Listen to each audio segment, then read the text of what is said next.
In the insomnia world, it's common to hear about people attempting to get over their insomnia by dabbling in spirituality.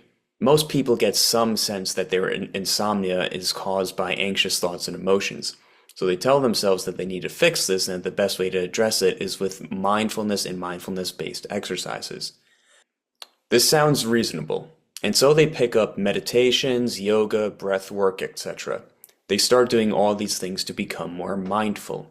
Is this the right approach or the wrong approach?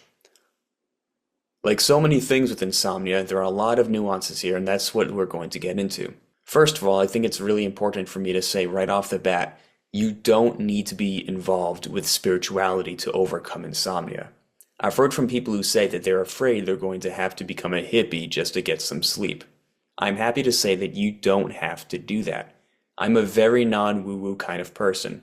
I like to keep things grounded. Furthermore, I don't think I've ever heard of anyone who overcame insomnia by becoming a guru, giving up all their earthly possessions, etc. Now, having said that, if you're already involved in spirituality, there's nothing really wrong with that. Spirituality won't cure nor cause your insomnia. Either way, you don't have to change your personality or your interests just to be able to get some sleep. Now, having gotten all that out of the way, I do articulate to my clients some stuff that just so happens to be very prevalent in spirituality-based teachings. I often speak about how a key way to getting over insomnia is to accept the fact that you are awake, and what acceptance looks like to me anyway, to put it as fast as I can, is simply acknowledgement.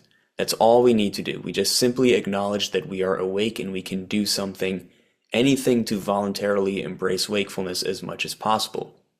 So instead of fighting and trying to force sleep to happen, we just simply tell ourselves, okay, I'm awake. To borrow from this phrase I heard recently, we go from, oh no, to, oh well. I've also spoken before about how we can simply acknowledge those non-stop nagging sleep thoughts that pop up while we are in recovery. We don't have to do anything about them. Our mind is just going to generate them all the time, and as we get better and better in our recovery, they will naturally fade more and more. So don't feel like you have to get involved in spirituality, unless you want to. Just know that it likely won't have an impact on your insomnia. Hey there, if you're an athlete with insomnia, I've made the only insomnia program that you will ever need. The Path to Peace program, the first and only insomnia program dedicated specifically to helping athletes. We've got a curated video curriculum, a Slack channel for insomnia support, group coaching sessions twice a week. Whether you're trying to put a ball in a hoop or judo throw someone, I've got your back. And if you're not an athlete, that's okay too. This program works great for everyone. Click on the link in the description below and let's get you started on the path to peace.